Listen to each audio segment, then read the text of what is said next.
Welcome to another Zoom meeting of the Dhamma practice. Everybody is welcome to join or watch on Facebook Live. If you just want to watch, you can watch on Facebook Live. If you want to ask questions, you have to come into the Zoom meeting inside the Zoom application. So we'll go to the first person tonight. It's Felicia Chan from Malaysia. Good evening, Ajahn. I don't have question for tonight. Thank you. Sadhu, sadhu. Welcome. Willie from Indonesia. Good evening, Thanachan. Today I also don't have any questions. Thank you. Kok Seng from Singapore. Yeah, John, tonight I have no questions as well. Thank you, Ajahn. Okay, fine. Sajalka from Silver Spring, Maryland. Good morning from here, Tanajan. Thank you for your teaching. I have a question that how is it that it's so much easy for me to point out and find the defilements of other people, the cravings of other people, but I do not see my cravings, my defilements that readily, and also I kind of put a level on my cravings and stuff at a finer level, quote unquote, finer level. Whereas other people's things, the defilements that or craving that I'm pointing out, I'm kind of braggingly thinking that there are things at a coarser level. So like I am kind of like I'm at a better place, and this kind of arrogance really do surface and in practical terms. And I think that I am actually much better off thinking that I'm a stupid practitioner and practice the best that I can. And I think if I practice well, maybe that this kind of conflicting thoughts shouldn't come, judgmental thoughts shouldn't come. Well, the problem with people is that they like to look outside, they don't look inside. You are directed toward the sensual organs by your defilements, your delusion. Avijja, paccaya, sankhara, sankhara, vijnana, vijnana to sensual objects. And so this is how people see things. They see at the sensual objects. So they see people and things, and then they become critical of those things that they see. They never look at themselves because they don't know how to look at themselves. Because in order to look at themselves, you need mindfulness. You have to develop mindfulness to bring your mind inside. See, when we develop mindfulness, we stop the flow of our thoughts, our consciousness going outside. Stop it by reciting a mantra or by focusing on an object to stop the mind from sending the consciousness, the stream of consciousness toward the sensual objects. So we can come back inside into jhana. See? When you're in jhana, you're back inside the mind. Then you can see what's going on inside your mind. Once your mind is calm, and once you come out of calm, or you're looking inside, you can see your nama khandas working. You can see your sankhara, your thoughts working. You can see your perception, sanya working. You can see the feeling working. So that's when you can see your defilements. When your defilement comes, you can see your greed, your hatred, your delusion working. You need to come inside the mind first. Like you are outside of the house. You see everything outside the house, but you don't see what's going on inside the house. So you have to come back inside the house and see, oh, how dirty the house is. I haven't cleaned it for weeks because I'm trying to clean other people's house. I forget to clean my own house. See? So you get it? That's why you need to practice meditation first, to be able to clean up your own house, your own mind. your greed, your hatred, and delusion. That's why the practice of samadhi is very important before you can go into vipassana to clean up your own mind, to purify your mind. You need to get inside the mind first. You cannot clean it from the outside. Just clear enough to you. Thank you, Ajahn. Thank you. Practice mindfulness and get into jhana. When you get into jhana, you'll begin to see the defilements very clearly when they come up. That's why we need jhana, we need samadhi first, before we can get rid of our defilements. If not, our defilement will be the one directing us to go after other people's defilement instead. That's why we have problem with each other, because we're pointing the finger toward each other. We should point the finger back toward ourselves. Because our defilement is inside us, not in other people. But we don't see our own defilement. We see other people's defilement, and we want to get rid of other people's defilement instead of getting rid of our own defilement. And we don't like people to tell us to get rid of our defilement when they see it either. We get angry at them. So this is not the way to solve the defilement problem. The way to solve the defilement problem is to come inside the mind first, and then clean up the defilement. Once you're inside the mind, you'll see the defilement very clearly. Okay? Yeah, thank you, Ajahn. Thank you. So practice mindfulness and meditation. Don't worry too much about vipassana. Don't worry too much about other people. Yeah. Besides, people don't want to be purified by other people. People don't want to be told what to do. So you should purify your own mind. Everyone should purify their own mind and not worry about other people's mind. Unless they come seek for guidance, like you coming to seek guidance from me today. Then I can tell you what to do. But otherwise, I won't go to your house and bang on your door and say, come on, get rid of your defilement. It's bad for you. But you'll probably say, so what? I enjoy it. I like drinking, I like gambling, I like watching TV, movies. So what's wrong with that? Okay. So the Buddha tells monks that we're not supposed to teach people unless they ask first. Normally, according to the Buddhist tradition, before a monk can give a sermon, someone has to give the invitation to the monk first to come and give a sermon, give a discourse on the Dhamma. Because then it means they are willing to listen, they want to listen. But if they're not willing, they don't invite you, and you go and tell them things, they can get mad at you. To mind your own business, right? Okay. Okay. Thank you, Ajahn. Thank you. Beautiful. Karen, I will go to San Jose to go after you. I'll leave you alone. Hi, how are you? Okay. Thanks for your donation. I can see this because you already sent it to me. You're welcome for my my monthly subscription to Dhammaflix. Yeah. Oh, I'm okay. You just answered all of my questions. Sajal, you're so brave. I'm so proud of you for being so honest about your defilements. That you just answered all of my questions. I've been I'm so hard on myself. I'm kind of the opposite. I don't see my defilements, but yet I'm hard on myself at the same time. So I don't know how that works. But anyway, I was looking at, I don't know, I just get so frustrated. I want more progress in my meditation, and but it is better.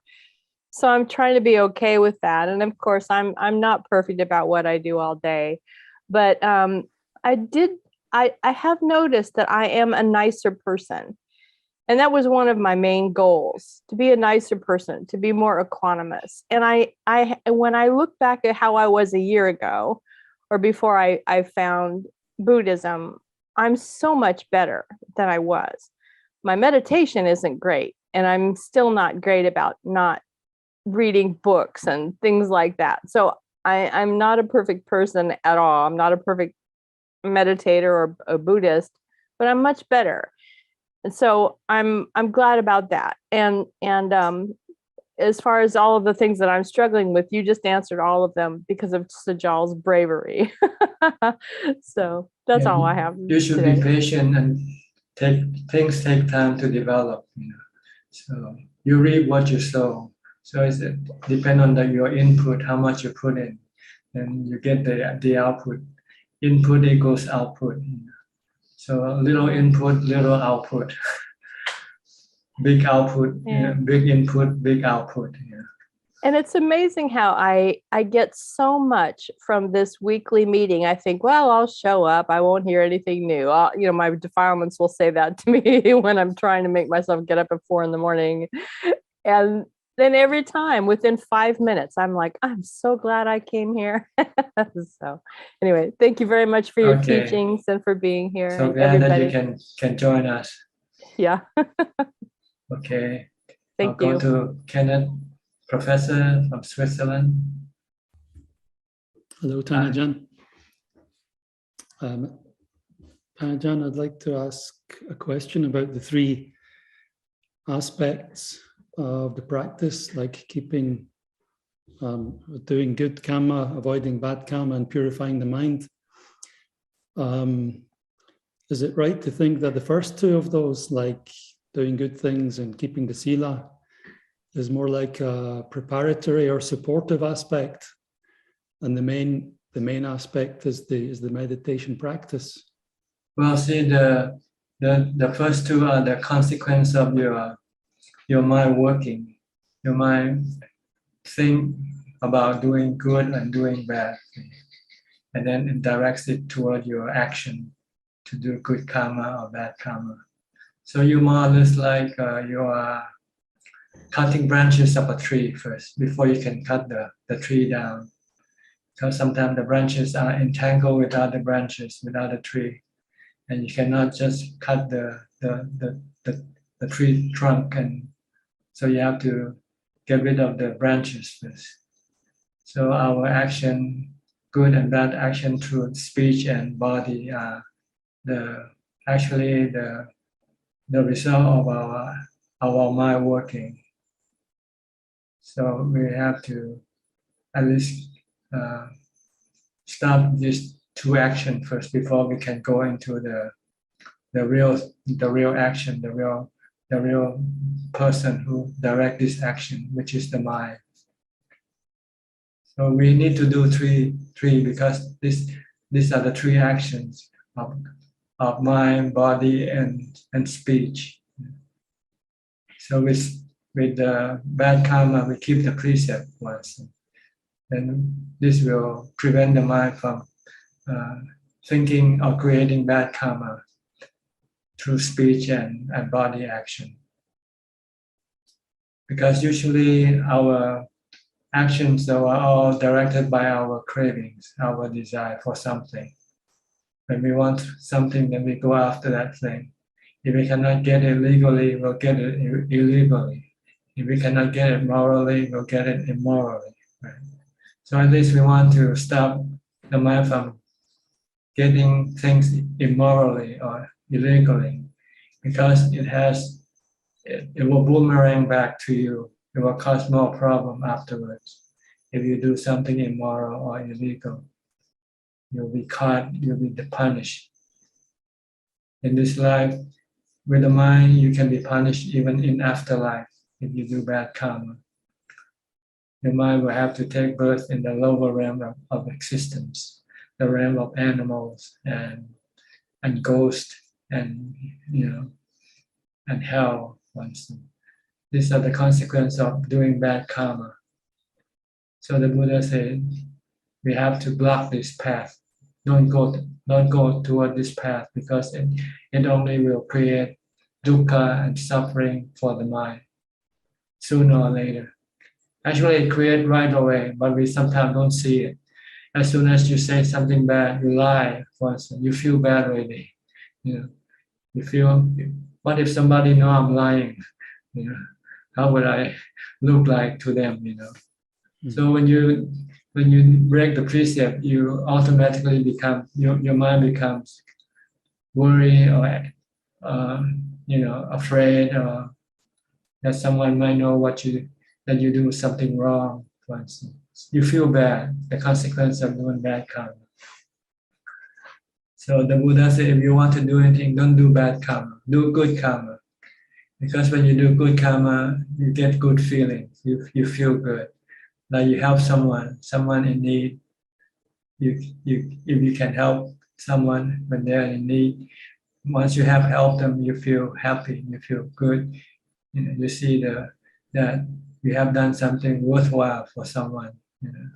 So this is what the Buddha said: if you want to be happy, do good karma. Good karma in this case means charity, for instance, or making other people happy. One way, whichever way you can do it. Be a Santa Claus, basically, is what the Buddha said. If you want to do anything, be a Santa Claus. Make people happy. And people will love you for that, right? People love Santa Claus because Santa Claus bring gifts and presents. So when you do good thing for people, people will love you for it, and you feel happy. So this is basically the things we do with our body and speech. They have two directions, good and bad. So the Buddha said the bad direction we should stop. We should not go that direction. Don't hurt other people. Don't make by either killing or stealing, committing adultery or lying, for instance, or drinking. Because sometimes when you drink, you get drunk and then you can hurt other people when you're drunk. So this is the reason why we should not do bad karma, because it only brings dukkha to the mind, both in the present and in the future. When the body dies, the mind will still have to reap the consequence of our bad karma. And then we should, if we want to be happy by doing something, do charity work, making other people happy, do useful thing for other people.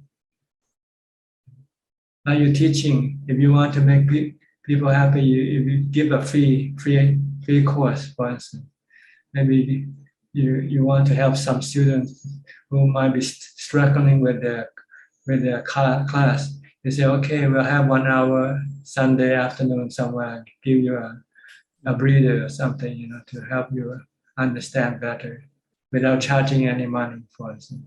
This is also considered to be charity. And you will feel happy, you feel good that you have helped someone without charging them any money. So charity has three aspects to charity. You can give material things. You can give knowledge, like knowledge. Any kind of knowledge, even cooking, sewing. If you can teach people to cook, then they can use this knowledge to become a cook or something. And the third thing that we can give is Dhamma. The gift of Dhamma excels all other gifts, the Buddha said. So this is in the good karma. Okay, and then once we have to do this, we still need to do more, because the root cause of this action comes from the mind itself. And simply by doing good and not doing bad doesn't mean we will be able to purify the mind yet. We need to go deeper inside the mind itself. It's like cutting the branches of the tree first. Once you have cut the branches, then you have to cut the tree itself. And even that is not enough yet. You have to uproot the roots in order to stop the tree from growing. Same way with defilements. The defilement come out in branches by the body and speech action. So you want to curb them from coming out. And then you have to go inside. And the way to get inside is to practice meditation or bhavana. You have to use mindfulness to bring your mind inside. Then you can meet the defilement face to face. You'll come face to face with your demon, your devil. The demon is inside yourself. You won't see it if you don't go inside. You have to go inside. Then you start to see all the demons inside you coming when they come up. Then you can then chop their head off right away with wisdom. This is how to purify the mind. You have to get inside. But before you can get inside, you have to disentangle yourself from your physical surrounding first. If you do bad karma, you might be involved with problem with other people. You might have to deal with their whatever they do to you. And once they do to you, that you want to return, and then you do more to them. So you end up fighting with other people. So you won't have a chance to go and fight with your defilements. So you want to stop doing anything that will hurt other people. And if you want to do something good instead for other people. But the main goal is to enable you to be free from entanglement outside. And then you can then go and practice alone, somewhere quiet, to be able to bring your mind inside, to purify your mind eventually. This is the teaching of all the Buddhas. Every Buddha, once they become enlightened, this is the formula they will give us. Every Buddha, regardless of time or ages, of whenever a new Buddha arises, he will prescribe the same formula. Because this is the only way to stop all kinds of suffering and dukkha and rebirth. To enable mind to enter into Nibbana. Okay? So this is, you should be constantly asking yourself, the Buddha said, the time is keep passing by. What am I doing now? Ask yourself this. Am I stopping doing bad karma? Am I doing good karma? Am I purifying my mind? These are the work that we need to do. Other work is not important. Yeah. Like making money, become richer, it doesn't get rid of your defilement this way. Become richer, become more famous, these things don't scare your defilement. Your defilement not afraid of these things. They're afraid of mindfulness and wisdom. Okay. Thank you very much, Ajahn. Very clear. Thank you. All right. Next, Greg Yenso from Penang. No question like before, I presume. No question, Ajahn. I'm still learning. Yeah. Okay. Okay. Thank you. You want to contribute anything like how you've been progressing or anything like that with this class? Actually, by attending the Ajahn class, I learned a lot regarding the impermanence, right? So every time when I see somebody having some defilements, it's always remind me about anicca. So personally, I think that's a very good learning for me. Yeah. Everything is impermanent. Yes, exactly. Yeah. So sometimes I do inform them and remind them, no need to argue, because life is really unpredictable. We don't know whether we can wake up tomorrow or not, right? So there's a key thing that I learned from the Ajahn, classes. Yeah. Thank you. Okay. Good. Thank you. Nice to hear some input. All right. Next, Charles from Bangkok. Charles, Hong Kong, living in Bangkok. Ajahn, sorry, Ajahn, I just brought up the question about the good karma. You just mentioned earlier that we got to try to have making good karma. You say make everybody happy, and like Santa Claus, something like that. My question is, should we put the public interest before ourselves? I give example is like we attend a seminar that the speaker or one or two persons giving wrong information in terms of data fact, right, not the perception. And if we make a comment that they will feel embarrassed, but will benefit a lot of people. But I observe many people prefer not to say anything, to let it go, so don't want to embarrass the speaker. Another example I really don't understand is in the Sangha, in the monk community, for example, that we hardly see one monk comment about other monk teaching, no matter they agree or not agree, something like that. They are like we in the academic world, we call academic debate. We always like to apply critical thinking and help each other to understand more by having a debate. So as a Buddhist practitioner, should we comment other people for the benefit of majority? This is my question, Ajahn.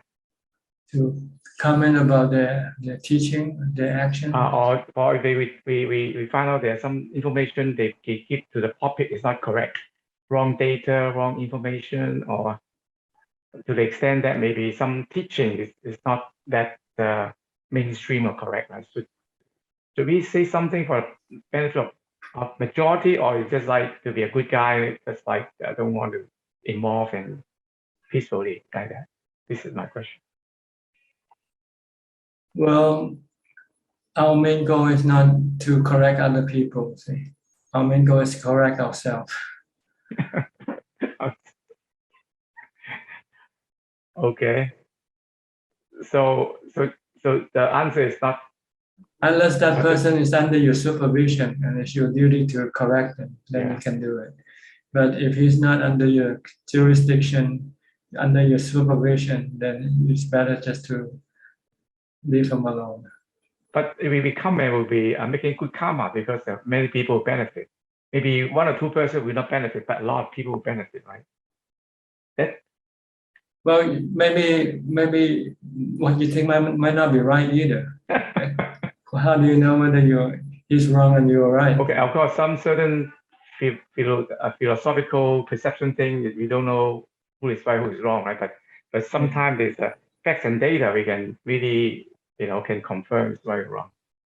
Okay, I understand that as a Buddhist practice, I heard people remind me, don't get involved too much, just practice, mind your own business, something like that. So, Yes, but in the community of monks, the Buddha tell monks to open themselves up for criticism. The Buddha said everyone should, in the assembly, announce that if you see me, my action or my speech, whatever I do that you are doubtful about, that you think is not right, please correct me. This is for the purpose of helping me by allowing other people to correct you when you're wrong. But this has to be first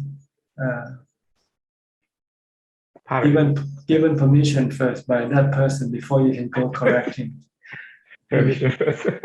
If he doesn't give you the permission, then I don't think you have the right to go and correct him or her. Okay. So if I understand correctly, we should focus ourselves. Yes, on ourselves. Not so be more careful when we try to giving opinion. I'm willing to let other people correct you because they will help. If they can correct you, then they can help you. Sometimes you don't see yourself wrong. They take somebody else to see it. Yeah, it's the individual. For me, it's very welcome.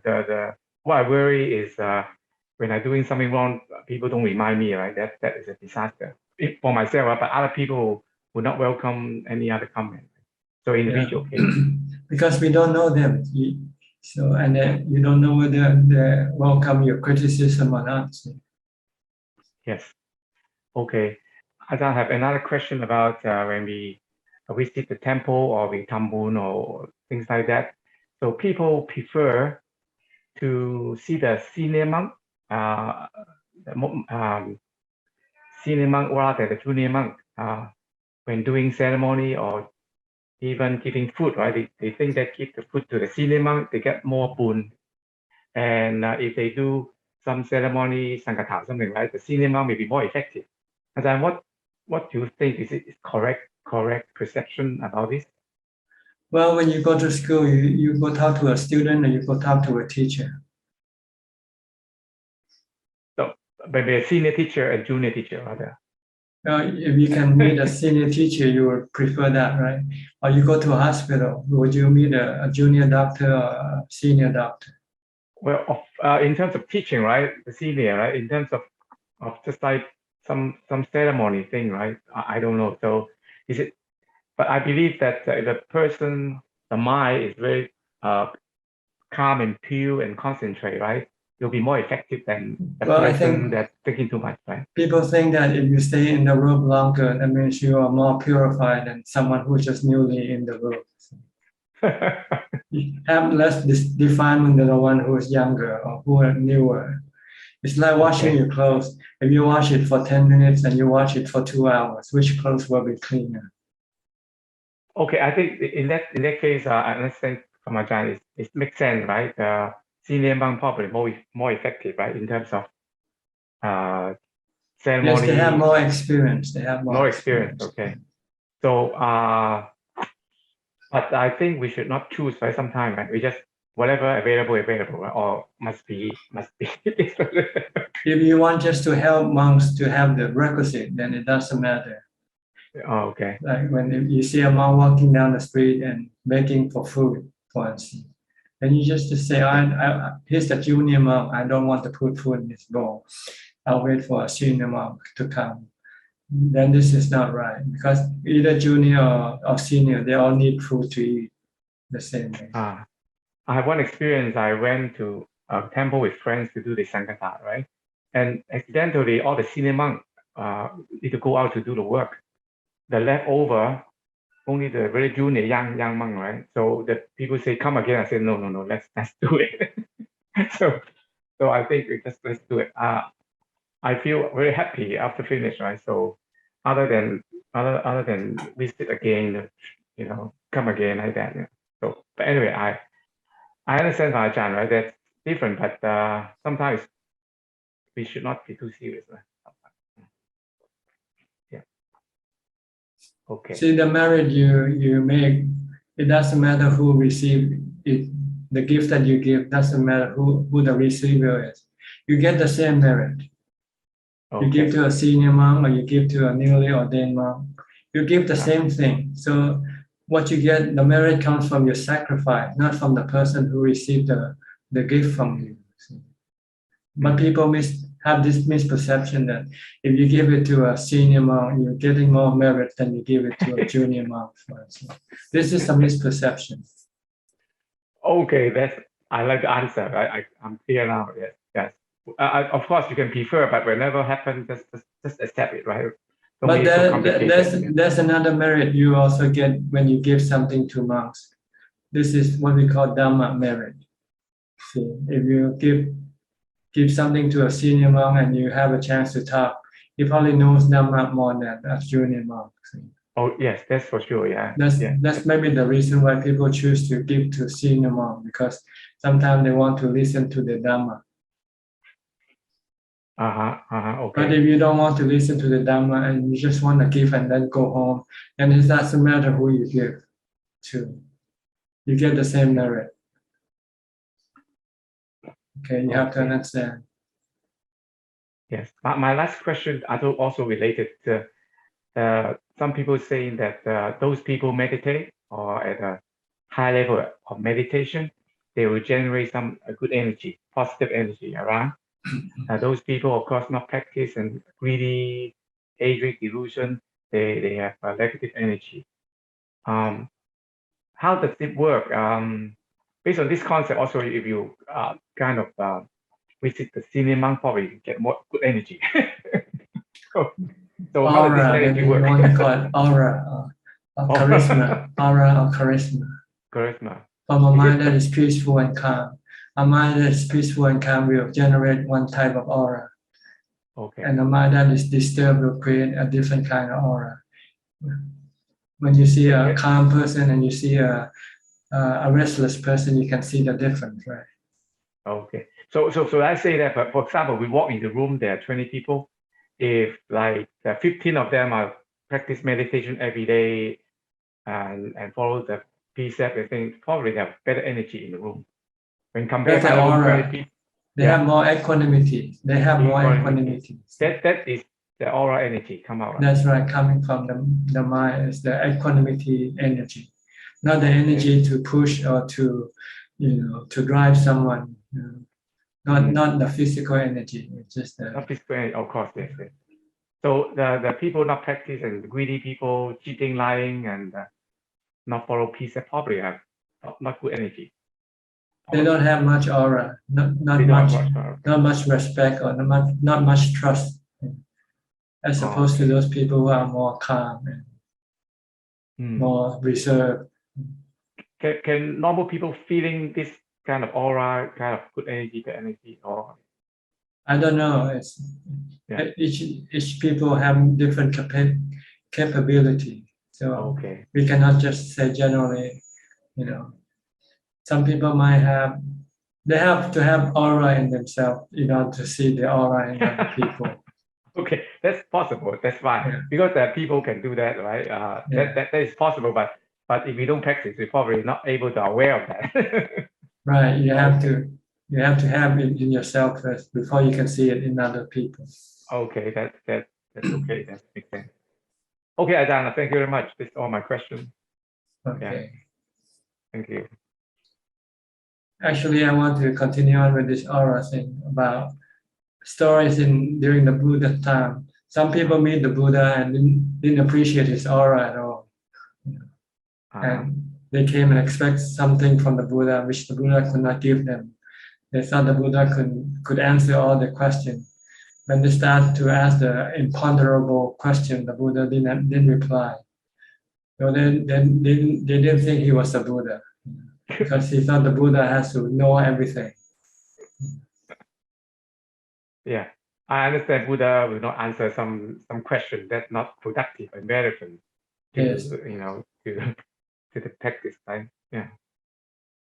And when the person met the Buddha didn't tell him he was a Buddha either. They just happened to meet in a hotel, and they start have conversation, and he just want to ask things. And when the Buddha could not answer his question, he said, "Oh, he's not a Buddha." He was going to look for a Buddha. See, so the next day, he and the Buddha went separate ways. And on his way to go look for the Buddha, he met Sariputta, the Buddha's the right hand disciple of the Buddha. And Sariputta asked him, "Where are you going?" He said, "I'm going looking for the Buddha. I heard he's in your way, down your way." I said, "Then you met a monk ahead of me?" He said, "Yes, I met him, but he didn't seem to be like a Buddha to me." Yeah, I think actually my experience also, the monk they are not so active and always stay in their kuti. They're very quiet, very humble, very low profile. Those are the monks very practice very hard sometimes. Yeah. If you don't have the wisdom to understand what they say, then you don't know whether they have the wisdom or not. Yes. But you see the monk. My personal experience, they like to do ceremony. They like to hang out, chit-chatting, right? There are people like that. There are monks like that, right? But there are others. They are very quiet, stay in their place, and only see them during the chanting time or cleaning the place. Right? They are not really socialized that much. Yeah, so we all have different capability to receive the different level of Dhamma. Some people can receive the lower level. They just like to do charity. That's all they do. Some people can with the middle level, they can keep the precepts. Some can go higher, they can go do meditation. So these are the different level of aura or capabilities of each person. Yeah. Okay. All right. Next, Chonglim. Chonglim, where are you from? Yeah, I'm from Pennsylvania. Pennsylvania. Okay. Yes. Which city? I'm in Erie, Pennsylvania. East Pennsylvania. Okay. Yeah. Must be very cold now, huh? Yes, Tanajan. It's Okay. snowing. What can I help you? I'm just listening into your Dhamma talk, so I'm just listening in today. Thank you. Okay, fine. Welcome to our room. Johanna from Indonesia. Good evening, Thanajan. Today I don't have any question. I'm happy listening to your Dhamma. Okay. Sweden Czech from Vancouver. Good evening, Ajahn. Ajahn, the aura, when in the sutta, it's mentioned that the Buddha can radiate metta. Is that aura? Is that aura? Yes, like an elephant tried to kill him, and he stopped him, the elephant in its track by radiating his loving kindness. But that's like a form of energy, Ajahn. Like it's not, because you always talk about metta. For me as a ordinary person, like it's being when you see a Santa Claus, you know he's Santa Claus, right? I mean real Santa Claus, not the one that put on the red costume. Somebody who's kind, and you can tell, right, when you see a person like that. Yes. Because they behave differently. Oh. They smile at you, and instead of frown at you, they smile at you, treat you nice. So that's how they radiate their compassion or their loving kindness. Good example. Thank By you. their composure. Composure. Oh, so Tanajan is the same, like so when like the elephant or sometimes the tiger, when they see you has no harm, then they'll be friendly to you. It's the same. That's right. But not necessarily, right, Ajahn? Like if like sometimes. Well, with monks who achieve a high level of mindfulness and mental strength, when they see animals, they tend to be still. They're not reacting to them. So when they do this, the animals become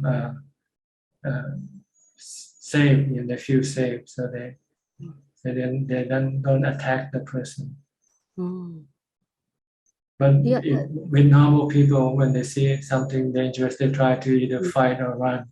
And then this can cause strong bad reaction toward your opponent, the other side.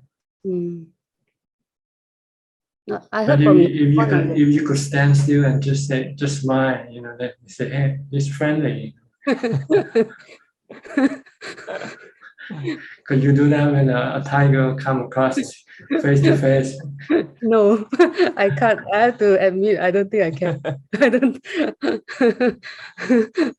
But I heard from one of your talk, Ajahn, I think you were saying that the monk if they stand still, it's like they are a tree. They become like tree. To the animal, it's probably a tree, right? Because it's not moving. Yeah, it's inanimate, right? You're saying like inanimate. So usually animals don't attack unless they are hungry, and it's the thing that they attack is their food. But it's something that they're not used to eating. They don't go after it.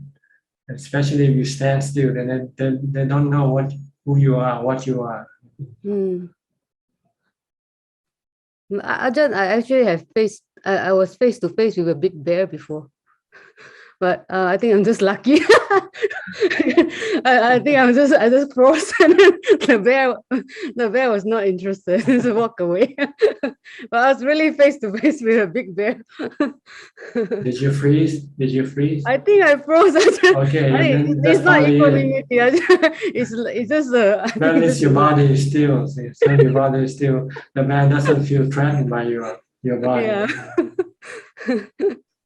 But I think I don't know. I remember I wasn't scared. I just freeze, but then the bear just turned away. But It's I know normally it's not high level. still you will save normally. If you unless it's your bad karma or you're unlucky, you meet something. Okay. Sri, you have any question tonight? No, none, Ajahn. Happy to listen to your Dhamma talk. Yeah, thank you. Okay. You asked about the Dhamma in the Satipatthana Sutta. Yes. Yeah. You understand now? Yes. Actually, I didn't realize at that time is okay. We have to always go back and check, like if we are missing about this. Like the thing you have that the we Dhamma or not. You need this Dhamma to make you become enlightened. Yeah. Seven factor of enlightenment, for instance. Do you have that? If you don't, then you have to develop more of it. Okay. So, Tan Ajahn, even like Brahma Vihara, like we have to develop. It's also part of the Dhamma, right? Yes. Okay.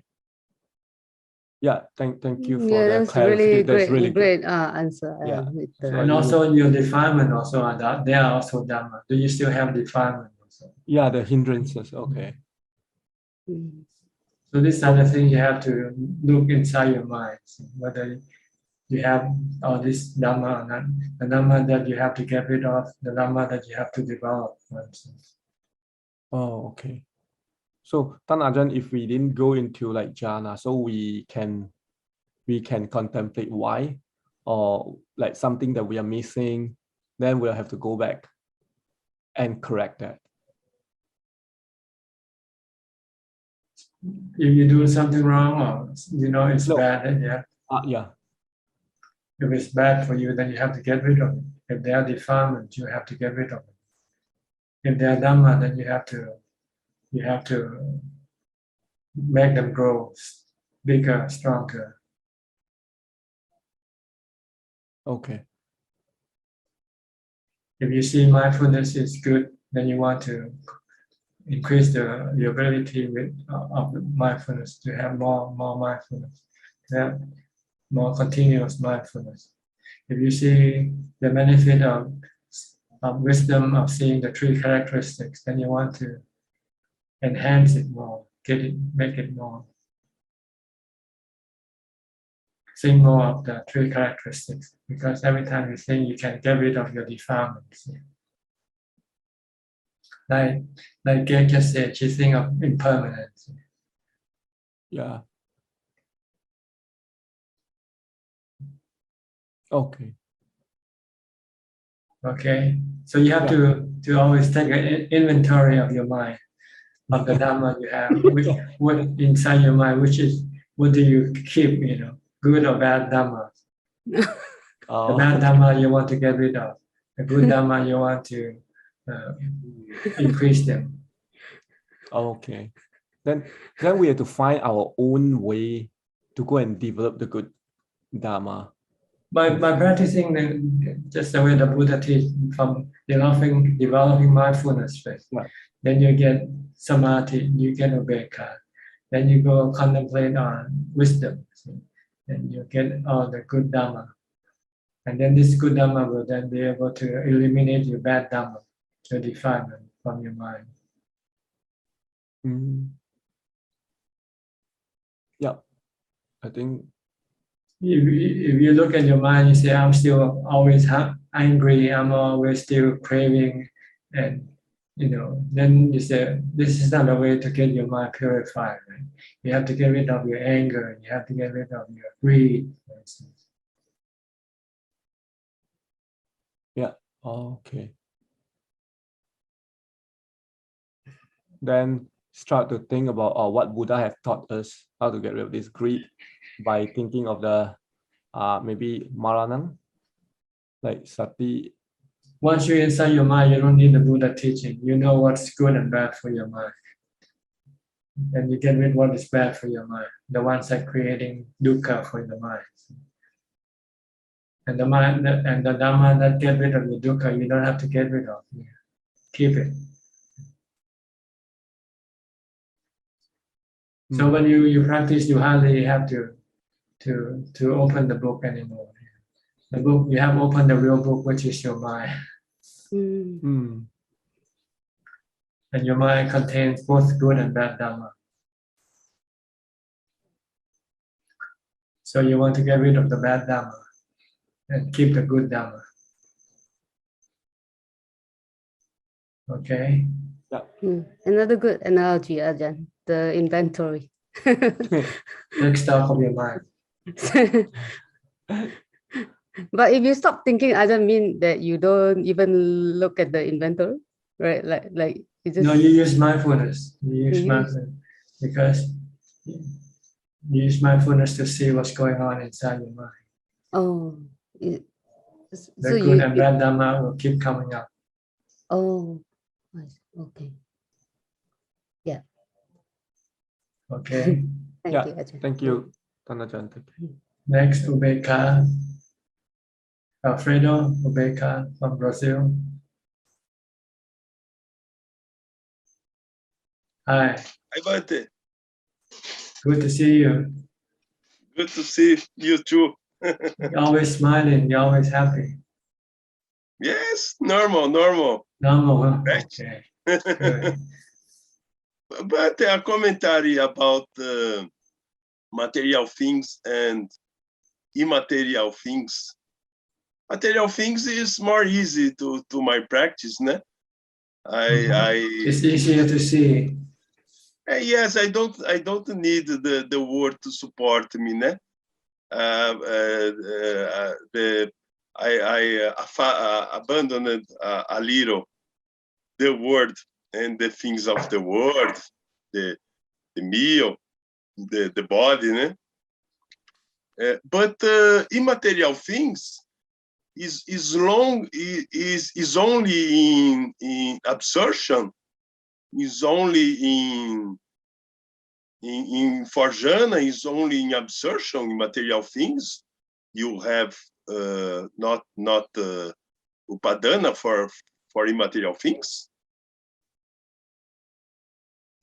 Immaterial things are things, are mental things, like good feeling, bad feelings.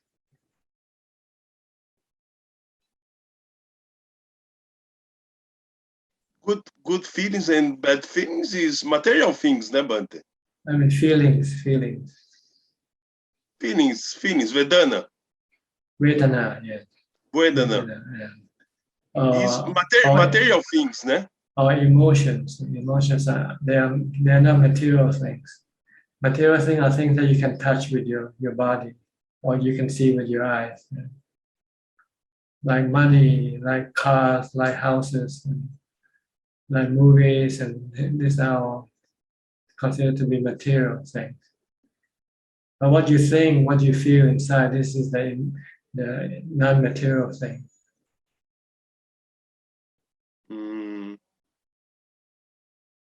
I think immaterial things is for other words, other the reign of devas, of brahmas. We also have them. We have emotions. We have emotions. Sometimes we feel elation. Sometimes we feel sad. Sometimes we feel depressed. Sometimes we feel excited. These are all immaterial things. But they are all anicca, dukkha, anatta.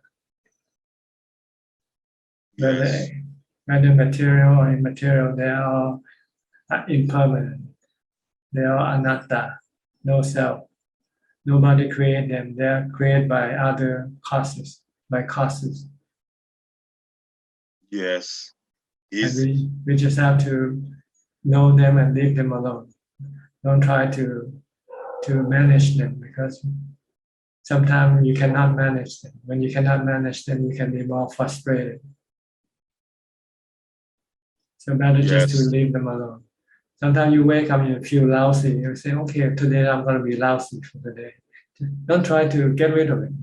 It will disappear sooner or later by itself, because it is anicca and anatta. And when you try to get rid of this lousiness, sometimes you cannot get it. Then you become more lousy. So just try to leave them everything alone. Just to be merely know ubekha, use ubekha. When you have ubekha, then you just merely watching. You don't have to do anything with things that you watch. Yes, sooner or later they will disappear and replaced by something else. Yes. Okay. Yes. In fact, it's more easy that material things, né, Bante? To abandon it. Material things is more easy than immaterial things. Material is easier because you can see it. You can see a car, you can see a house, you can see people. But you cannot see your emotions sometimes. Yes, emotion is more profound, né? More subtle. More subtle. Yes. More subtle. Yes. Okay. Okay. Thanks, Bante. Can you see Ubeka? You have a name Ubeka. Can you see the real Ubeka? I'm not entering for Jana, Bante. I'm not 5% that yogis. But I like to practice. My practice is okay. Good. All right, thank you for your time. Thank you. Next, Mandy Smith of Canada, right? Yes.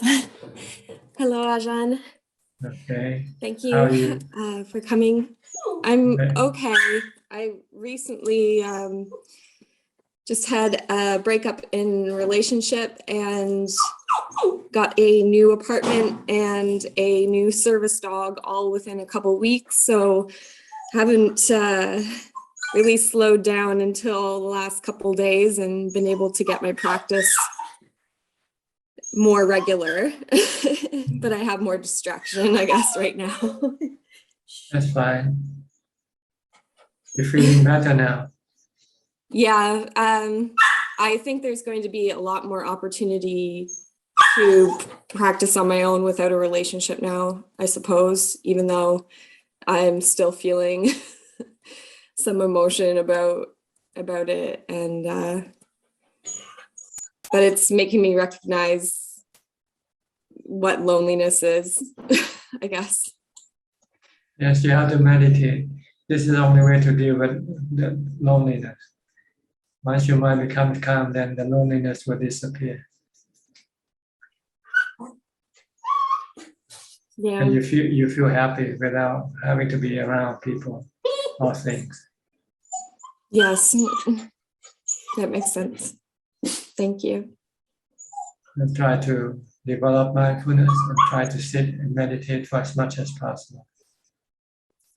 I'll use this opportunity to deepen my practice more, for sure. Okay. And be patient also, because sometimes it doesn't come quickly enough. It takes time. But if you keep doing it, eventually you'll get there. Yeah. Okay. Yep. You have any Thank questions? No questions today.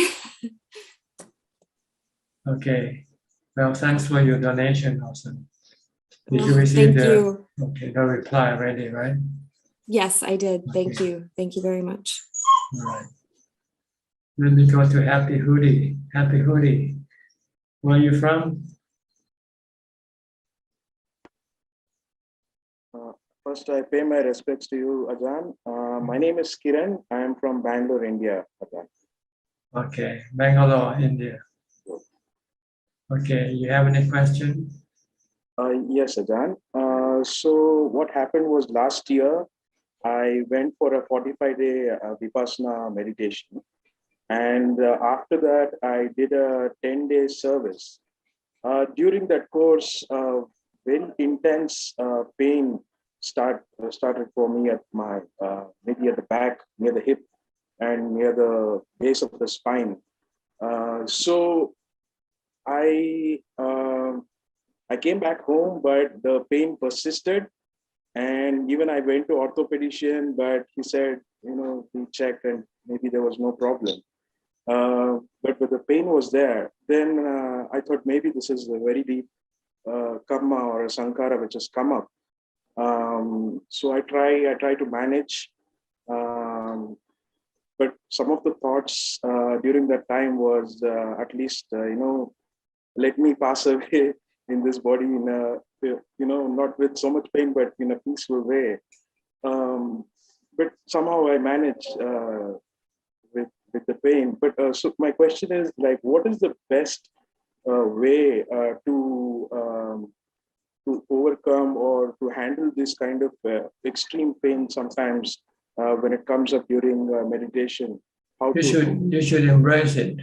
Don't try to deny it, because then when you deny, you're creating more suffering in your mind. Besides the pain, you're also creating more suffering in your mind. But if you can embrace the pain, then the mind will not create any suffering. The mind will remain calm and peaceful. You have to accept the reality of things, which is your body. Your body can become painful at times and not painful at times. And these are things that you cannot control. So you just have to learn to live with it. If you can accept the pain, then it will not create any stress in your mind. And because the stress in the mind is much more painful than the pain of the body. Once you can stop the stress in your mind, you'll feel that the pain of the body is bearable. So when you have pain and you feel stressful, you should meditate. You should recite the mantra, Bhutto, Bhutto, and stop worrying about the pain, the body pain. Leave the body pain alone. If you already did everything you could, then leave it alone and then learn to live with it. Once your mind embraces the pain and does not want the pain to disappear, then the stress will disappear. But the pain was persisting, Ajahn, and even basic functions like getting up and going to toilet, even that was becoming difficult. But it lasted for almost like 10 days. But usually, it gradually maybe reduced. Yes. But it took a long time to actually go. Sometimes this is how things work. Sometimes it's not under your control. You cannot turn off the switch and the pain will go away. So you just have to accept the reality of your body. Yes, sooner or later you're gonna have painful feeling from the body. So we have to learn to deal with it, to learn to live with it by meditating or by reciting the mantra Bhutto, Bhutto, to stop the mind from reacting to the pain. Then you'll find that the stress in the mind will disappear. And you feel that the mind feels comfortable with the pain. Okay? Is that all? One more question, Ajahn. What is the good way, like once you said that, if I want to ordain as a monk and then practice with you, maybe I can come as a guest monk if I'm ordained elsewhere. So I know this could be has to be a personal question. I have to come there, but then I take this opportunity to ask this question. Would you recommend any other monks who can ordain me and then come and practice with you? Well, I cannot say how long you can stay because I'm not the abbot. But at least you can come and try and just see what the abbot will say afterwards. At least you can come and stay on as a temporary resident first, and maybe sometime if you're lucky, the abbot didn't say anything, didn't ask you to go away, then you can just keep staying. But if he tells you to go away, then you might have to look for other monastery. There are plenty of other monasteries that you can go and stay in Thailand. Many foreigners in Thailand ordain as monks. So once you get into Thailand, you get into the circle of forest monastery, you'll find that there are quite a lot of choices you can make.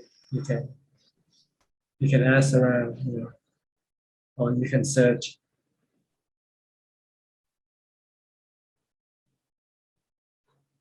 So this is all I can say. I cannot do anything more than this. But at least you can come.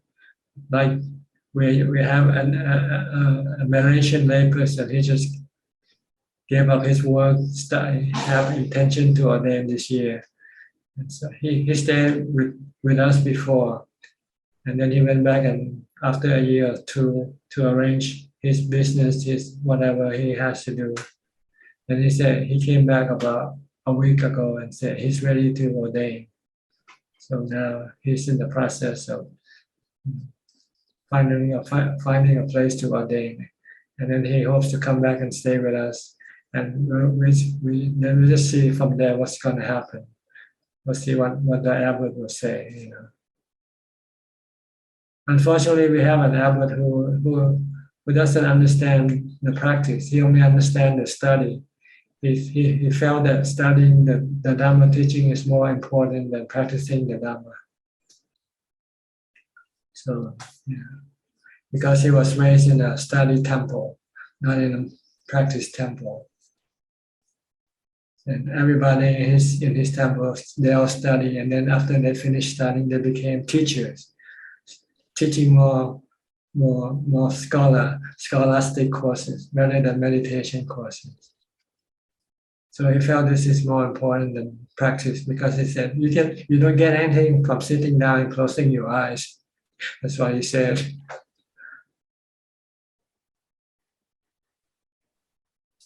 Okay, this is the picture we have here in this monastery. Okay. Thank you. All right. Actually, we have 3 Indians planning to come and visit us next month, I think. Oh, Are you one of them? Huh? I heard from one of my friends. I heard, but I don't know if it's the same group. Yeah, I'm not sure. Okay. The opportunity then. Okay. Hope you find a place to ordain and practice. Okay. Next, Alvin from Malaysia. Well, good evening, Ajahn. I don't have any question. I'm just listening in. Thanks, Ajahn. Okay. Philip Adeline, also from Malaysia. Your next door neighbor, Kuala Lumpur. Ajahn. Don't have any questions, just listening in tonight. Yeah. Okay. But you have the same, Adeline? No question? Yes. Not a question, just I have to practice harder. Okay, good. And more time to do more practice. All right. Yes. Next, Nandapat from Bangkok. I don't have any question ค่ะท่านอาจารย์ happy to listening in ค่ะ Okay, Amy Zone, you have any question? Unmute, okay. What's your name? Amy? Or Amy? No question, huh? Cannot hear you. Somehow your microphone doesn't work. Yeah, it's not working. It's like before. No sound.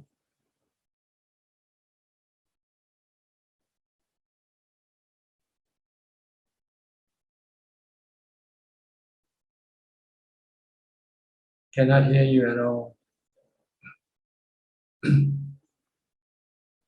Okay, I have to go. Maybe you have to come back again. Go out and come back again. Next, say Tang. Good evening, Ajahn. Today I don't have any question, just listening, Ajahn. Where are you from? I'm from Kuala Lumpur, Malaysia. Okay. Next, B. Ravin from Bangkok. Good evening, Ajahn. I have a question. It's regarding one of the factors of the Noble Eightfold Path, right effort. I would like to ask Ajahn, how should we go about practicing right effort, but also integrating it with the middle path? Because I understand that we should have purpose in life and, have effort, put effort into things that we do, whether it's Dhamma practice or, at work or, anything in our lives. But sometimes putting too much effort may be stressful for the mind because a lot of effort could sometimes be tiring. And that's why the Buddha mentioned that we should seek the middle path. So I'd like to ask for your advice. Where do we draw the line between, putting in effort, but also not going too extreme, in our practice? Well, it's like lifting weights. You only lift as much as you can, right? If you lift more than you cannot lift it, or you find it very stressful lifting it. But if you lift something light, then you're not getting much benefit from it either. So the same way with exertion, it's not to be too greater than you can handle, and not too easy for you either, because easy doesn't get you good result. You want to have hard work to give you good result. You heard the word no sweat, no. What's the word? No sweat, no something. I can't remember. No pain, no gain. No pain, no gain. Yeah. So you have to have a little pain, but not to the point where it breaks you. Because if it's easy, you don't get much gain from your practice. So, say for instance, if you can sit for 45 minutes now, and you can feel comfortable with this, then maybe you try to add to 1 hour instead. Keep increasing the amount of practice as you can go and do it incrementally. You don't have to push at the extreme. Just go from step to one step to the next. This is something you have to find out for yourself how much you should exert. But in the Noble Eightfold Path, right exertion is taught to the monks. It's not taught to lay people. And for monks, it's all the time, from the time you get up to the time you go to sleep. You should always first develop mindfulness from the time you get up to the time you go to sleep.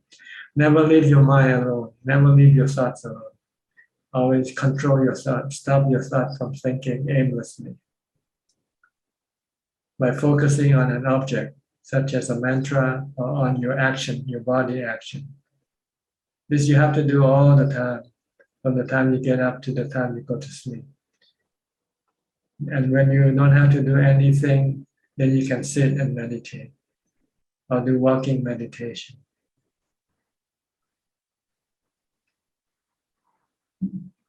The Buddha recommends monks to sleep only 4 hours a night. The rest of the time should be devoted to mindfulness practice and meditation.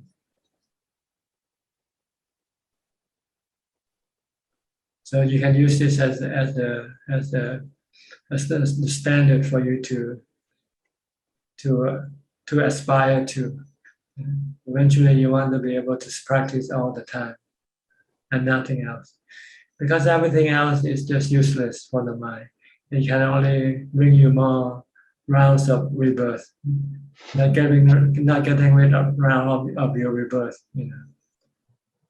Only way to get rid of your rebirth is to practice meditation and mindfulness and wisdom.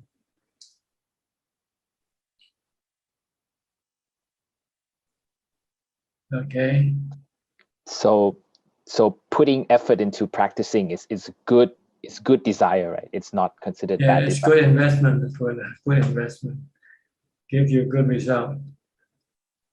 Give you a good return. Yeah.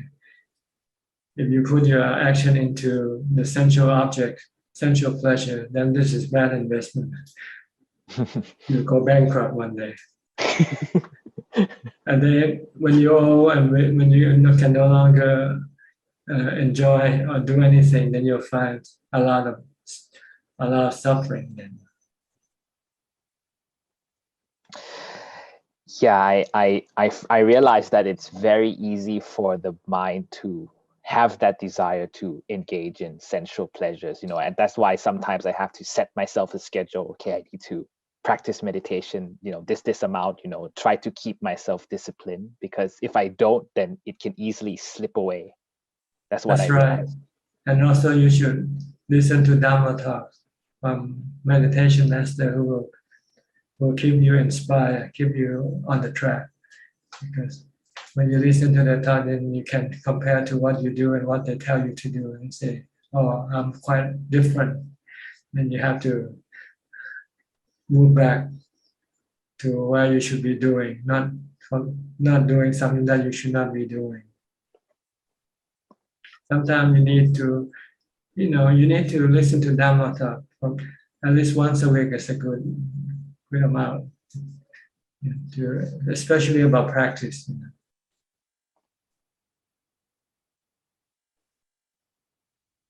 So listen to Dhamma talk by Ajahn Mahabua. There's a lot of recording of his teaching in Thai. When you listen, you can become inspired. You can become more energetic toward practice. You feel you have a direction. You feel that you know what you want and how to get it. But after a while, you define move in, and then makes you forget and start to mislead you to go look for something else. So you have to cling to the Dhamma teaching by constantly listening or reading Dhamma books, Dhamma teaching. They will keep the mind occupied in wholesome thoughts. Yeah, and it will remind you what to do. See? We tend to easily forget about the Dhamma practice. And we think more about going on a holiday, or what to do this weekend, where to go, where to shop, where to eat, where to dine, and so forth. Yeah, and it's not very useful thoughts. That's true. Yes, I mean, Thanajan, I have lots of books, but you are right. I need to read more. Sometimes I tend to just focus just on practicing meditation, but I think outside of that time, it would be good if I, read more. I'm sure it would help to keep my mind on the right track. Yeah, or listen. If you don't want to read, you can listen to Dhamma talks. But even Ajahn Chah's talk also, I heard it's pretty good. But unfortunately, not much is being translated into English. Oh, I see. Yes, that's really good advice, Thanajan. I'll make sure to add that to my schedule as well. Yeah. When I stayed with Nong Ta Mahabua, he made it a point for him to try to give regular Dhamma talks. It's like a pep talk, Dhamma pep talks. And listen to his Dhamma pep talk, you feel very energetic. You feel, oh, I'm ready to practice more. Before listening to his talk, you feel like, oh, what am I doing here? Then when you listen to his talk, you say, oh yeah, I know what to do now. I have to meditate. I have to do mindfulness and so forth.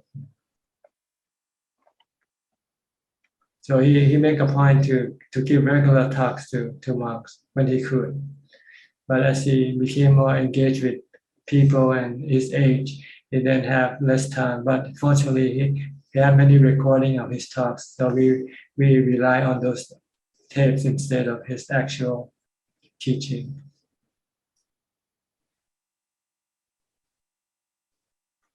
Okay. Yes,ท่านอาจารย์ All right. Yes, thank you. Thank you,ท่านอาจารย์ Next, Evie from Indonesia. You have a new look.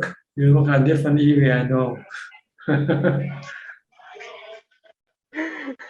I just cut my hair, Ajahn. Oh.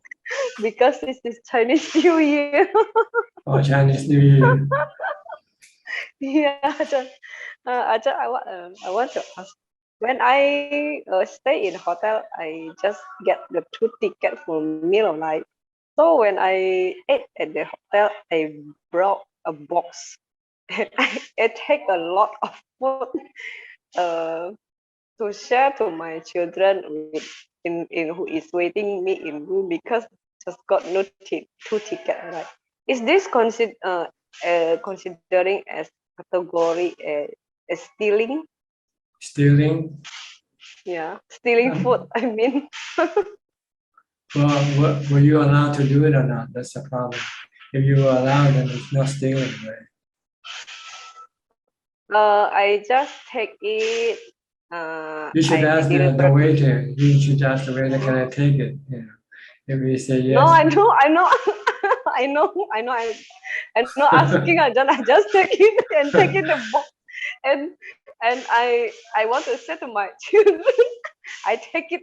I deliberately I take it. I quietly take it. Yes. When I meditate, you know it's stealing. You know it's stealing. Yeah. And when I meditate, I in calming, I asking myself. Taking things without permission from the owner is considered stealing. Yeah, that's true. So I got the answer when I'm meditating. I should not do that. So what I have to do?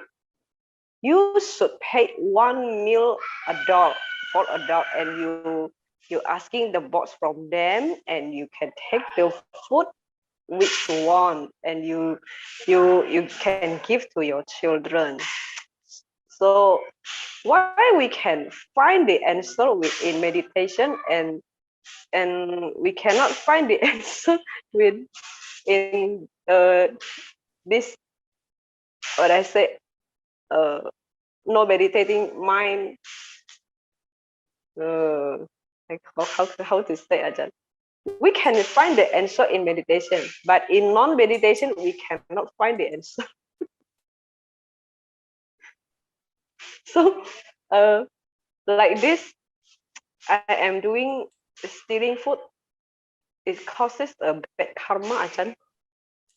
Yeah, because eventually somebody will steal food from you also in return. Yeah.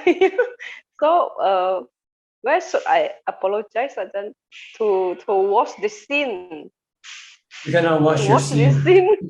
You just have to not do more of it. That's all.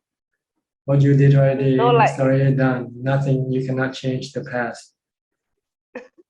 So, not like a Christian, we can clearing the sin by. You cannot absorb the sin. Yeah. Cannot. Yeah, Ajahn. Not to repeat it again. I cannot.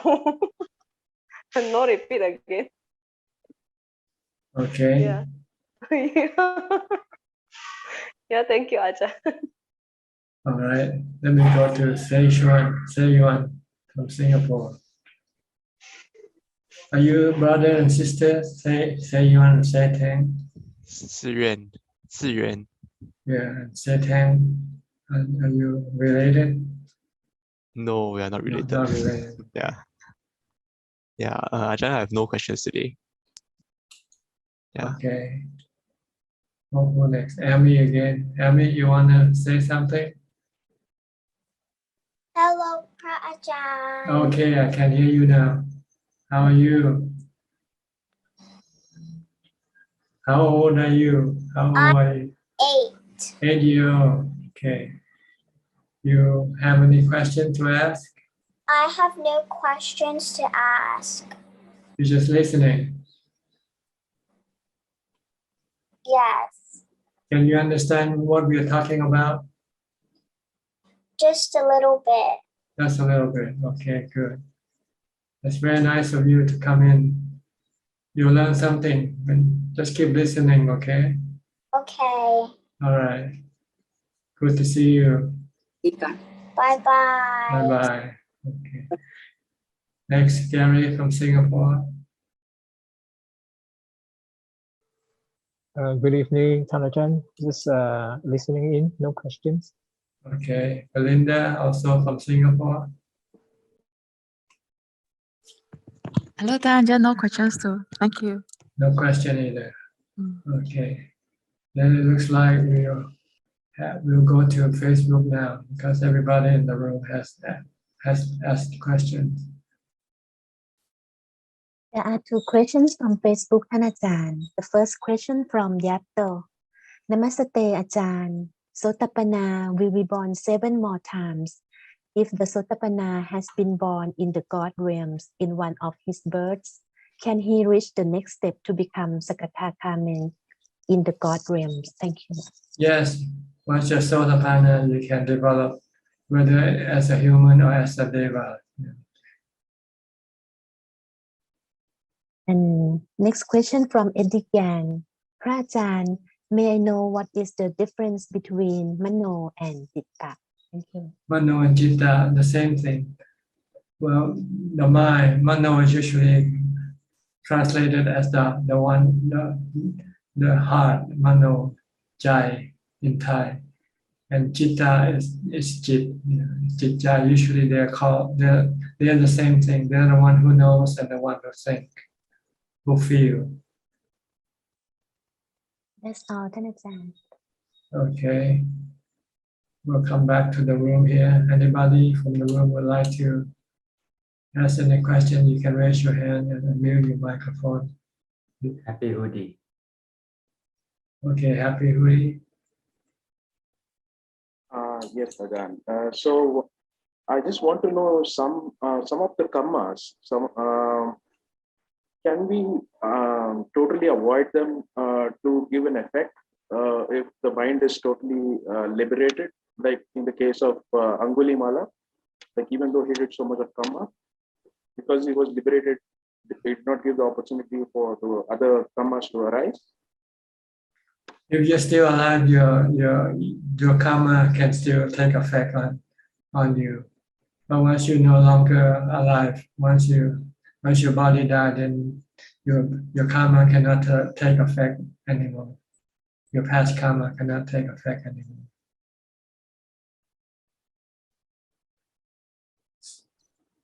So if you happen to be enlightened now, you can still be affected by your past karma.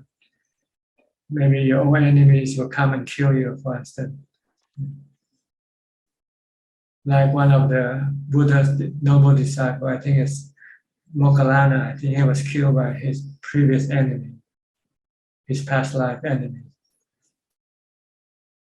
Because he still has the body for the enemies to attack. But once there's no body, then there's nothing to attack, right? So when you don't take birth anymore, then your bad karma will not be able to take effect.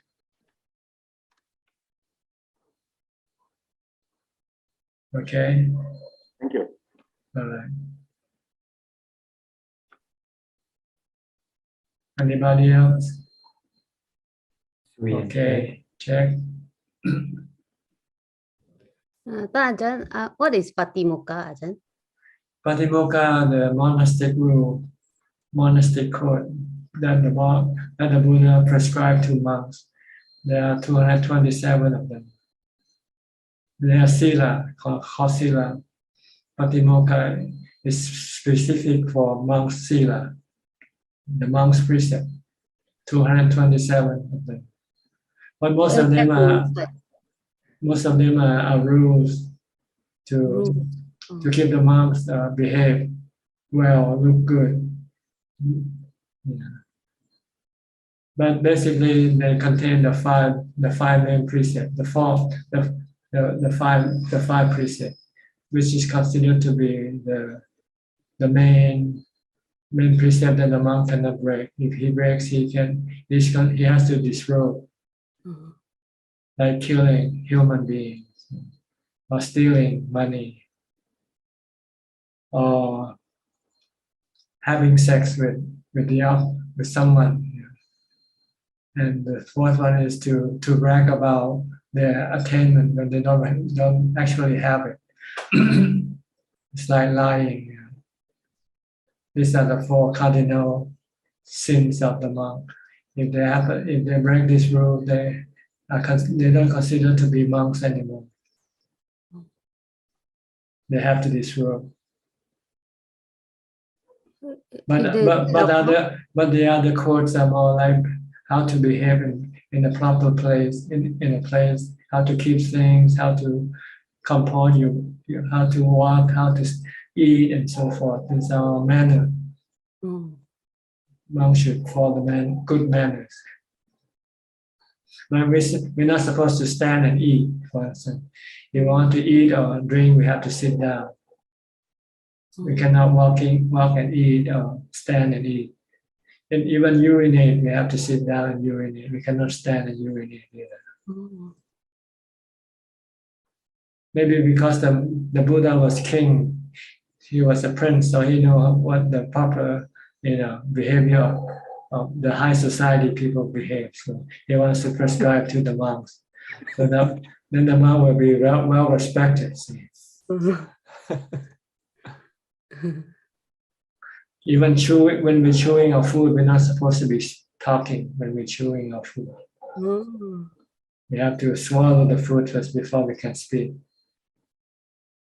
These are more manner rules regarding proper manner, good manner for monks. Okay, so it's called Patimokkha. The Patimokkha, 227 rules. If the Buddha is alive today, he probably prescribe more, like much. Probably the internet and the phone. Internet or shopping in the supermarket or driving a car. But you said the four cardinal, but the fifth one, the alcohol is not in the four cardinal. Like alcohol, it's wrong, but it's not considered to be cardinal. You can still remain a monk even if you're caught drunk.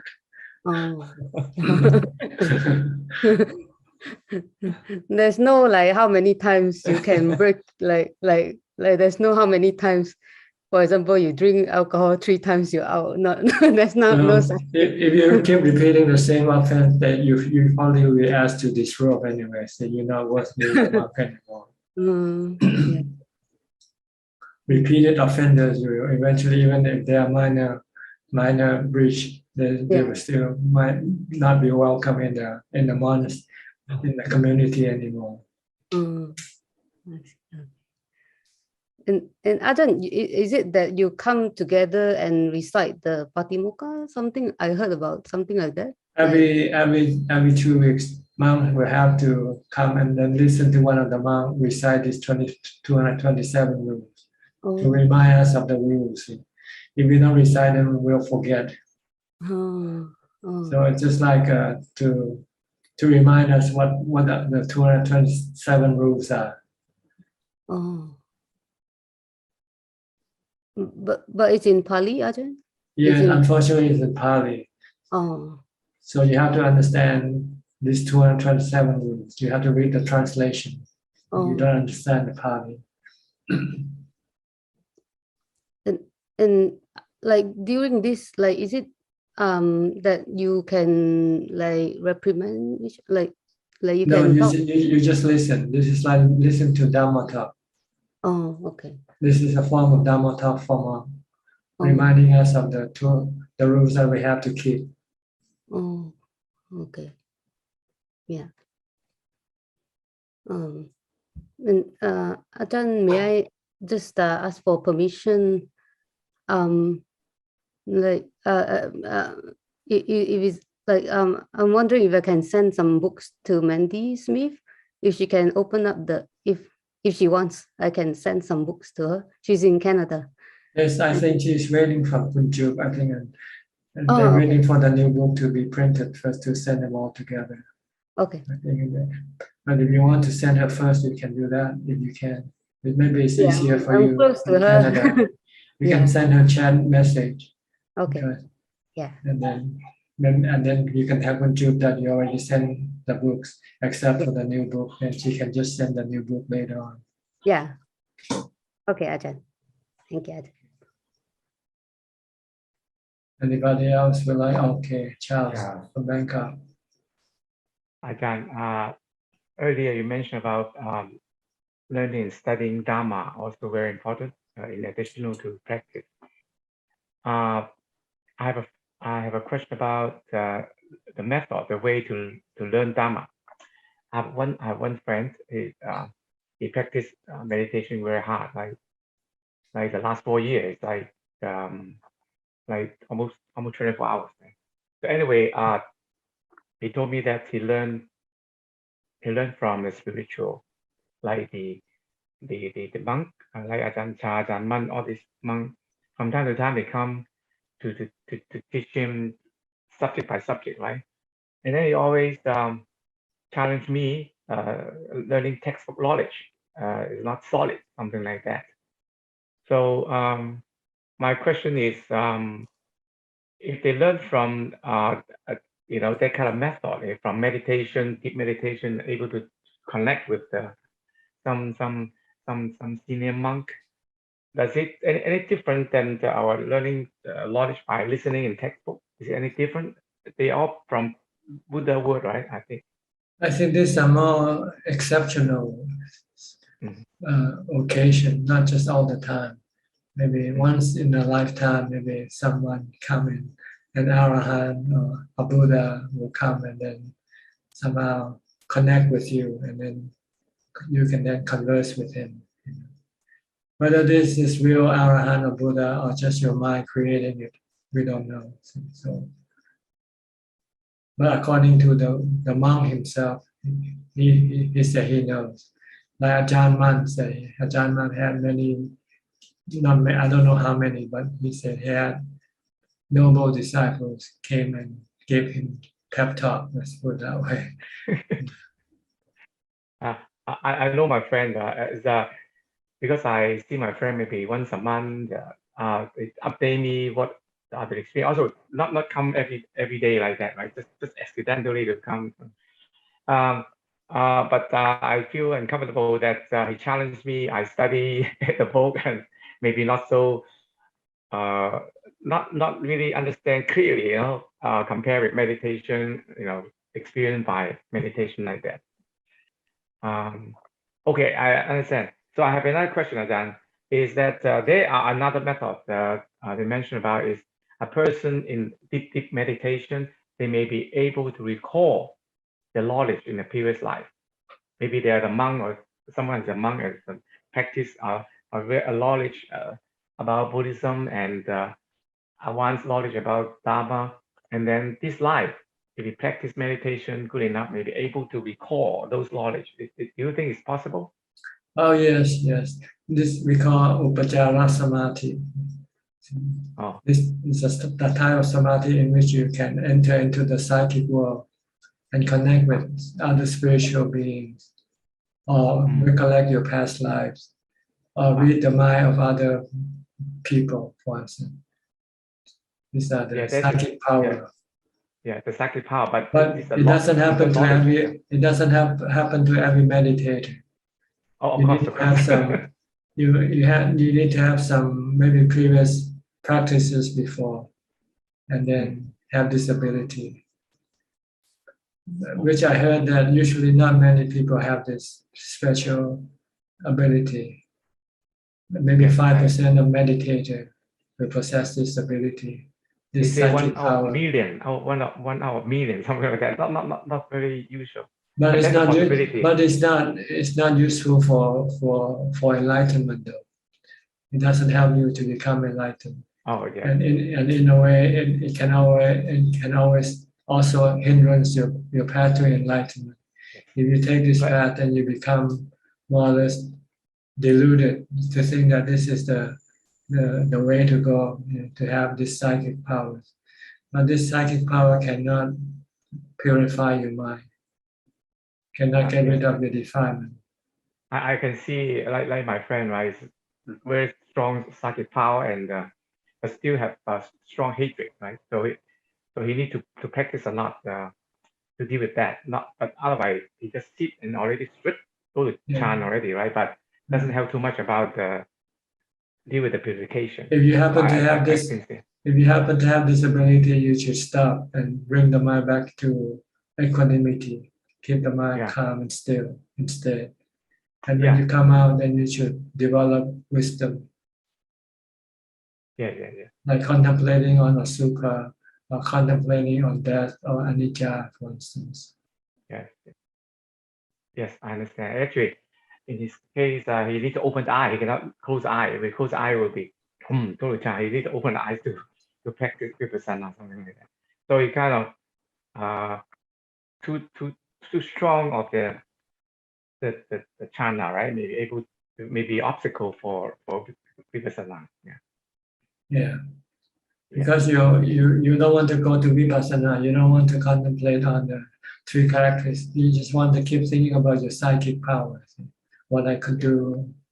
Because every moment is like so sabai, when in the Chan mode, right? Not worry about anything, not think about anything, just like everything, no bother. So this mode is so happy, right? Not all the time. When you come out of this mode, you can get easily angry, or you can still have greedy and have this. Yes. You can still be greedy and have a desire. Yes. You won't have equanimity with this type of samadhi. Yeah. So it's better to have equanimity. When you come out of the samadhi mode, you can still have a certain amount of equanimity to fight against your defilements, fight against your greed and your anger and your delusion. Yeah, totally agree. Yeah. Okay. But yes, to answer your question, that's why the Buddha can recollect his past lives. And many of the noble disciples could do this also. Yes, the Buddha actually understand everything not by reading. He sit under the Buddha tree and then suddenly, everything clear. But we are not Buddha. He understands by his wisdom. See? He uses his thought to clarify his question. What he wants to know, then he find the answer in himself, in his mind. Yeah. Okay. Okay, thank you, Ajahn. Next, anybody? Facebook, more questions from Facebook. Okay. One more question from Facebook,ท่านอาจารย์ Question from SH Paul. If one always think of an unwholesome deed, although he doesn't do it, is this considered as a bad karma is done? Thank you. Not yet a bad karma, but it's a bad thought that we should not encourage, because sooner or later this bad thought will then transform into action. So whenever we have bad thoughts, we should stop it right away. Replace it with good thoughts like Bhutto, Bhutto, Bhutto.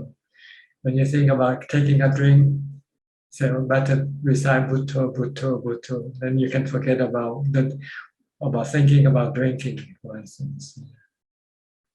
Because if you don't, you keep thinking about drinking, not long, I guarantee you'll be drinking.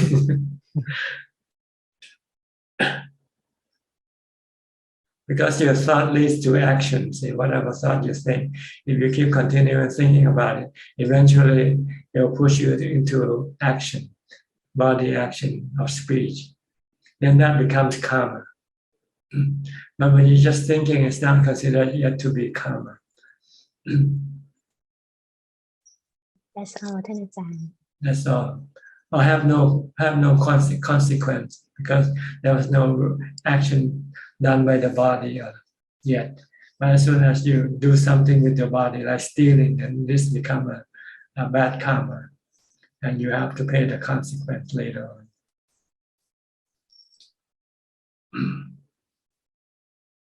Okay, anybody?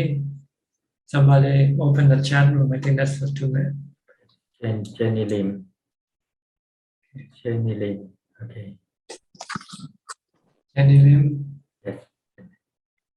Hi, good evening, Tanajan. Yes. Yes, I'm Jenny from Penang, Malaysia. Okay. Any question?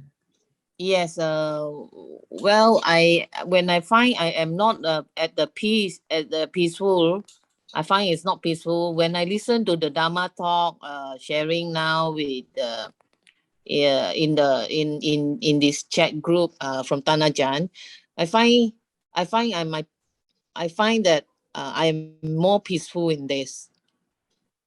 Yeah, thank you. I just want to thank Tanajan for this sharing. Where I'll be able to join this, listening to the Dhamma. Thank you. You're welcome. Happy to hear this. Yes. Usually Dhamma is soothing to the mind. So listening to real Dhamma. If you listen to not real Dhamma, it can be confusing at times. It create more questions than answers. Yeah, when I find a peace, that is this is what helpful to me. I find that it's helpful to me. Thank you, Tanajan. You're welcome. Thank you for your input. Okay, B. Ravin. Yes, Tanajan, I just have a quick question. It's regarding, regarding the monks' discipline, and something I noticed since I was young, but I never really asked this question. I noticed sometimes when monks receive, donations or sankatan from lay people, I noticed some of them will have a small cloth, and whenever a woman is about to give the sankatan or the donation, the monk will place the cloth, and not receive it directly from the women. Is that some sort of segregation to not allow the monk to get too close, or is that just a practice that some monks do and some don't? This is only practice in Thai Buddhism, I think, not in Sri Lanka or other Buddhist country, from what I heard.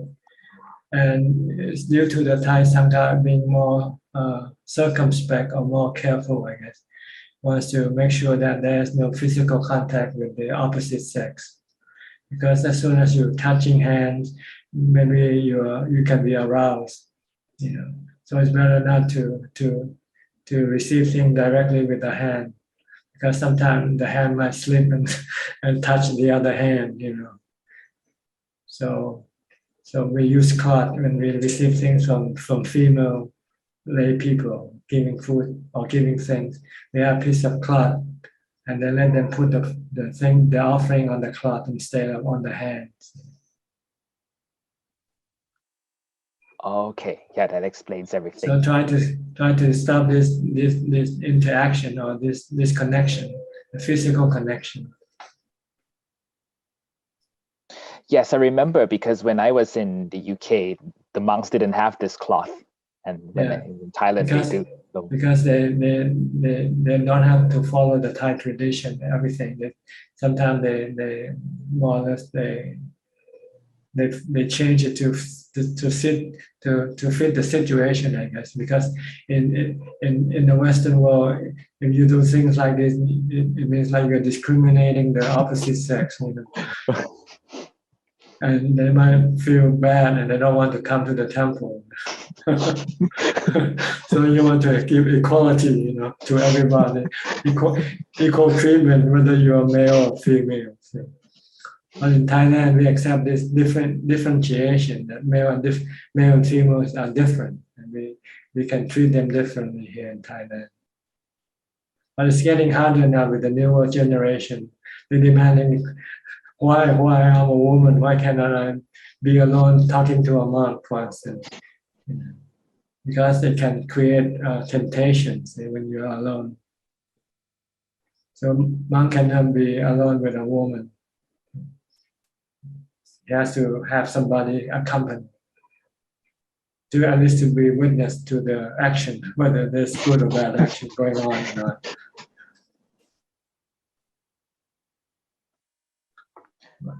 I see. Thank you, Tanajan. That explains a lot. Thank you. Okay. We have a Sulan. Sulan finally coming. I thought you would come in this week.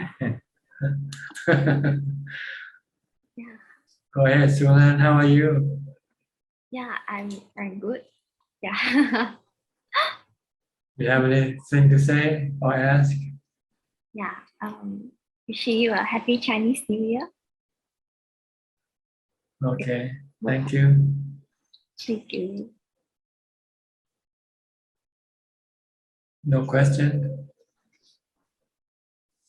What do you do on Chinese New Year? Do you celebrate? Do you do anything on Chinese New Year? Chinese New Year. Yeah. Have dinner with family. And over the Chinese New Year, like my parents caught COVID, so like I'm at home taking care of them now. Okay. And you do you catch COVID also or no? No. So I'm quite lucky. I'm still negative. And yeah. You can take care of them without catching it from them. Yeah. How do you do it? You have to put mask on. Yeah, I'm wearing mask at home. Yeah. Then my parents are like isolated in the room. I see. So you're not in close physical contact with them. No. Okay. Yeah. So when you give them food, you just give them and then at the door or something, and then they pick it up from the door. Yeah. I just leave it at the door. That after that they will take it. Okay. How many days they have to isolate? So my father, today is the last day. Then after that, for my mother is until this Friday. How many days total? 7 days or 14 days? 7 days of isolation. 7 days. No. Okay. Okay. Okay. I hope you don't catch it yourself. But they don't have any symptom, right? They have the vaccination already. Because my mother and father is 71 and 81 respectively. So even though they vaccinated, they still have symptoms. It's like coughing, fever. But they don't have to go to the hospital. Yeah, luckily. Do they have any doctor come to visit them and tell them what to do? I took them to the doctor. Then after that, they gave us medicine. Okay. So we are learning to live with this COVID now, right? It's not as scary as before. Okay, good. I hope they get well soon. Thank you so much. Okay. Anybody would like to ask one more question from Facebook? Yes. Okay, Facebook. 2 more questions from Facebook, and these 2 questions from Chin Lee Chin. Hi, Ajahn. What does it mean when the mind stops? I thought that is about realization, but it is not. Trying to know what it means. Thank you. When the mind stops, we call samadhi. When the mind stops thinking, the mind becomes still temporarily. This is called samadhi. Or calm. And the last question is, not talking to a woman on the phone. Is that also one of the monk's rule? Thank you.